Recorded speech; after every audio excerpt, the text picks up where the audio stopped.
She dreamed of defending Japan. Instead, her fellow soldiers sexually assaulted her. Tokyo CNN. Rina Gonoi is a fighter. As the former soldier, as the judo practitioner, practitioner, and as the woman battling on behalf of all women to bring those who sexually abused her to account. When Gonoi served in Japan's self-defense force, she said she endured physical and verbal sexual abuse on the daily basis for more than a year and vowed when she left the force in June 2022 after 2 years of service that she would bring her tormentors to justice. At first, the authorities seemed unwilling to believe her when she reported the alleged abuse to military authorities to investigate. Two investigations were launched, but both were dropped on grounds of lack of evidence. Undefeated, she approached the TV stations when they ignored her. They took her back to social media, a rare move in a country where sexual assault survivors can face backlash for raising their voices. I wanted to help other people who had also been sexually harassed in the JSDV DF. As for the perpetrators, I wanted to apologize and for them to admit to what they have done. I wanted to prevent others from going through what I went through. That's why I spoke out, she said. Gonoi wanted to be a professional judoka as a child. Now she teaches other women how to defend themselves.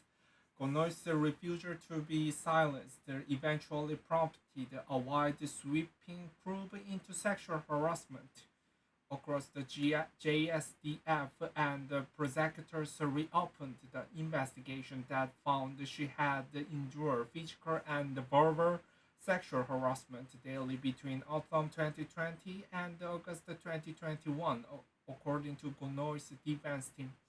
The findings resulted in the groundbreaking moment, a rare admission of guilty and a public apology from Japan's Ministry of Defense as Ground Self-Defense Force Chief of Staff Yoshida Yoshida bowed deeply, saying, "On behalf of the Ground Self-Defense Forces, I would like to express my deepest apologies to the Miss Gonoi, who have been suffering for a long time. I'm very sorry."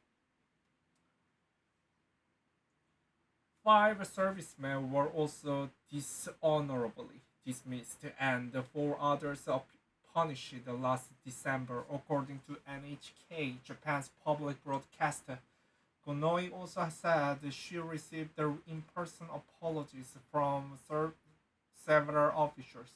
But this, she said, is not enough, and she is now pursuing both criminal and civil cases in the court. At the start of the year, she filed a lawsuit against the government and her alleged assailants, three of whom were indicted in March on charges of sexually assaulting Gonoi in the criminal case. To date, neither the defendant nor their lawyers have issued a statement.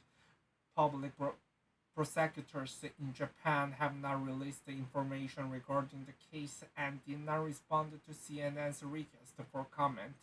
In the civil case, four of the five accused recently denied the sexual abuse, while a fifth admitted the accusation. The state say the state has responded saying harassment cannot be tolerated, but has not yet commented on Gonoi's lawsuit. Regardless of the outcome of those lawsuits, Gonoi believes that there is a bigger battle to be fought against what she sees as the culture of sexual harassment in the male-dominated military. Rina Gonoi, a former member of Japan's Ground Self-Defense Force, checks all the photos on her phone. Speaking of, Japan's struggles with gender inequality, which were highlighted during the Me Too campaign, are well documented. The country ranks the bottom of all the G7 nations and 116th out of 146 countries in the World Economic Forum's Index for Gender Inequality. But Konoi's experience is likely to be particularly damaging for the JSDF, which has powered much effort into promoting an image of itself as the institution that promotes gender equality. Fumika Sato, a sociologist at Hitotsubashi University, said many women opt to join the military as they see it as offering greater job security and gender equality than the private sector. Women choose the JSDF because they think it is an organization that will recognize their ability fairly. It's very rare to hear that they joined to protect the country out of a sense of national defense, Sato said.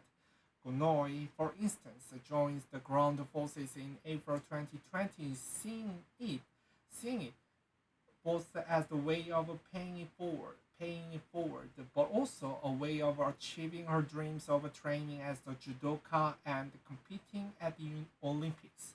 Despite the JSDF's image, Sato said sexual harassment within the ranks has long been an issue, but it is often hidden because people in the military often find it hard to admit vulnerability.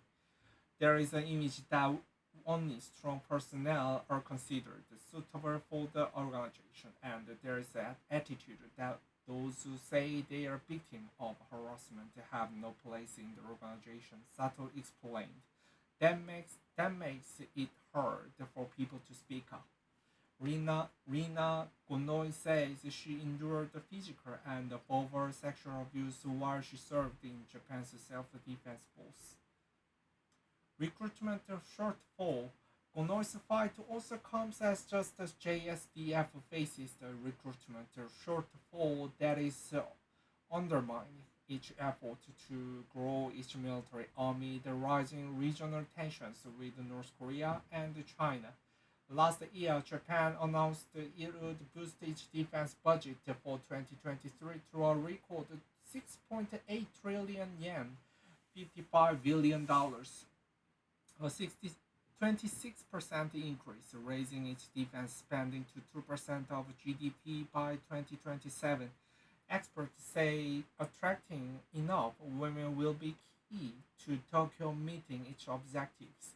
The JSDF is meant to have a strength of around 250,000 service members, but has constantly failed to reach its recruitment goals and said it is understaffed by around 16,000 service members, a shortfall that experts say has limited its operational abilities. The force has spent years trying to increase female enrollment in line with the womenomics policy of former Prime Minister Shinzo Abe aimed at combating the effect of Japan's aging population and shrinking workforce. In April 2015, the Defense Ministry launches the series of initiatives in which funds are allocated for everything from gender awareness programs to establishing of daycare centers for children of JSDF employees. But Japan still lags its peers. According to the Defense Ministry, as of March 2022, there were 20,000 women in the JSDF, comprising around 8% of the organization's total strength, which still lags the NATO average 12% as of 2019. And to reach that threshold by 2030, Tokyo needs to reach more women. A spokesperson for Japan's ground self-defense force told CNN, "We believe that the promotion of female SDF personnel is important for securing high-quality personnel in a stable manner and for incorporating diversity into the organization." The SDF continues to actively recruit female SDF personnel with the aim of increasing the proportion of women in all SDF personnel to 12% or more by fiscal year 2030. Japanese former soldier Rina Gonoi takes part in the press conference at the National Press Club in Tokyo on January 30, 2023. Setback for progress. The JSDF has made progress in this regard.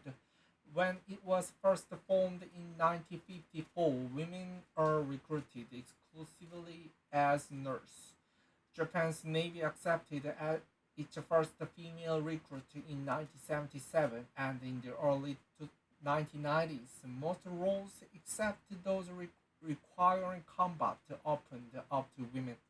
In 1992, Japan's National Defense Academy finally began accepting women, which made it possible for them to become senior officers. So, since then, new women leaders have started taking the reins. For example, in March 2018, Japan's Navy appointed the first woman commander of the warship squadron. Later that year, it appointed its first woman fighter pilot. As the child, Gonoi said she saw JSDF members as heroes. She grew up wanting to be like them. After women officers in particular came to her rescue following the deadly 2011 Tohoku earthquake and tsunami disaster that decimated her hometown of Higashi Matsushima in Japan's northern prefecture of Miyagi. Gonoi had marveled at how the JSDF members helped the citizens regain a sense of normalcy. She said, making sure they had makeshift areas to pass. For instance, the young Gonoi was sold by that human touch. A dream dashed. Years later, Irupia posting to the JSDF station in Fukushima, another area that are decimated by the 2011 disaster, where she tells CNN she first experienced sexual harassment. They'd comment on my body and the size of my breast, or they'd come up to me in the hallways and suddenly hug me in the corridor. That kinds of thing happens daily. Gonoi recalled over her time in the station. The last straw came in August 2021 when Gonoi said she was pinned to a dormitory floor as several senior male officers simulated sexual intercourse. It was this instance that convinced her to come forward and report her assailant. But Gonoi's claims were dismissed, and no action was taken internally within the JSDF. They initially didn't admit that they'd done anything wrong. They tried to cover up what I've gone through, but then re-investigation was ordered. That's when they admitted what I've gone through, said Gonoi. An external investigation was also dropped due to a lack of evidence, as none of the male personnel who witnessed her sexual assault would provide testimony. Eventually, Gonoi said she felt like she had no other choice but to quit in June 2022.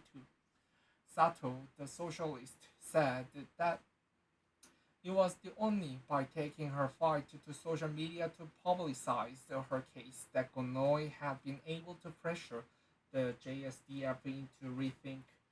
Defense Ministry acted as it had always done in the past, taking the side of the perpetrators and isolating the victims.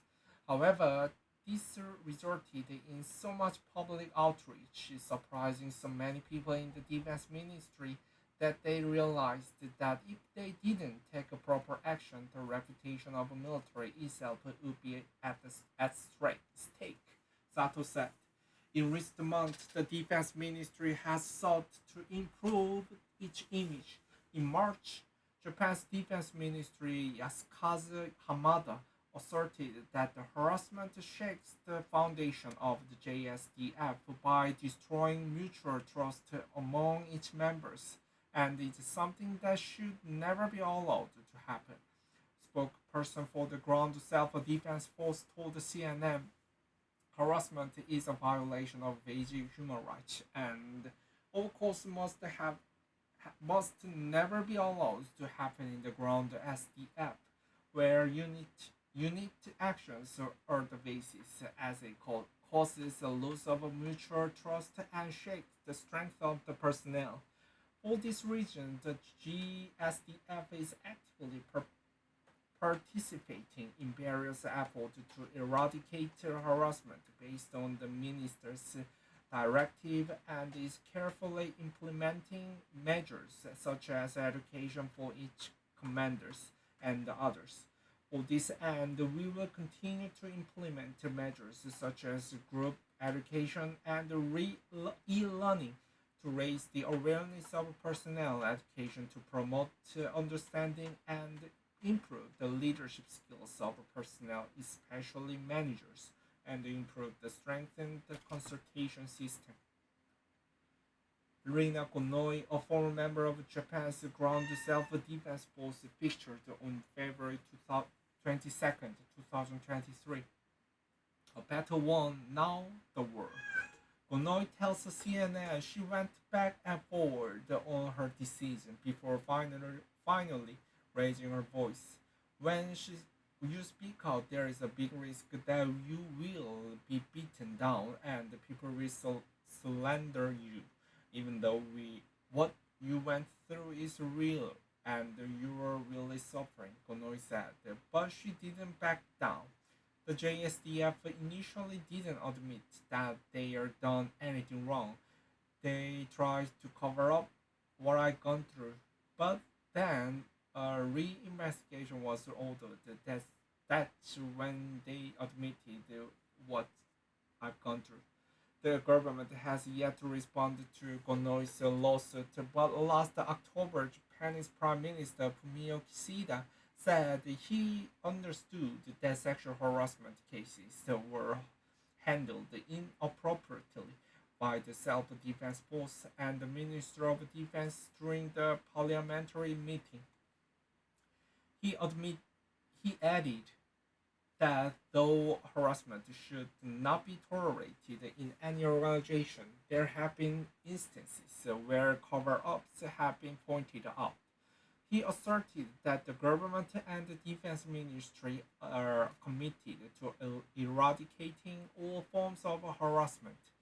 We are aware that perpetrators of sexual harassment cases are scheduled to be punished severely. We are also conducting a special force inspection to thoroughly identify harassment. We are committed to eradicating all forms of harassment, he said. In a news conference last year, Gunoi said three of her perpetrators got down on their hands and knees to apologize after she received direct apologies from four of her assailants. She said the perpetrators acknowledged their actions and repeatedly bowed their heads, and one was crying. When I joined the JSDF, I had a lot of dreams of what I wanted to achieve there. Had the JSDF fully investigated what happened to me, I feel like I could have still stayed on there. Everything came too late, she said. The officers were dismissed the last December, but Gunoi questions the sincerity of their apologies and decided to pursue both the civil and criminal case, not for the money, she says, but because she wanted the apology from the heart. In the severe case, four of the five plaintiffs recently denied the sexual abuse, while a fifth admitted the accusations. Gonoi told the reporters after the hearing, I felt a variety of feelings, sadness, frustration, and anger, etc., that I can't express in words. I knew that their apology was only the formality. Meanwhile, the government has said it will continue to establish drastic measures that strive to build an organizational environment that did not tolerate harassment at all. Today, Gonoi said she received abuse of social media with some users commenting on her appearances or accusing her of tarnishing the JSDF's reputation. She has battled depression and still has flashbacks of what happened to her, but is grateful for the support she received on social media. She wanted the JSDF to educate its forces to recognize harassment as a crime, to install surveillance cameras, to and not all of women officers to be left alone in situations where they are highly outnumbered by male colleagues. But she said she hasn't lost faith in the JSDF. Mostly, she wanted it to be a safer place, so other new recruits will not have to endure what she did. She wanted to travel and keep practicing judo. In Japan, there is a kind of view that you can't laugh, can't enjoy yourself after you've been a victim. But I don't want my life to be defined by that, Gunoi said. I'm glad I joined the SDF and I was able to work for my country. It wasn't all bad, and I want to live life as normally as possible, knowing that everything ultimately works out somehow in the end.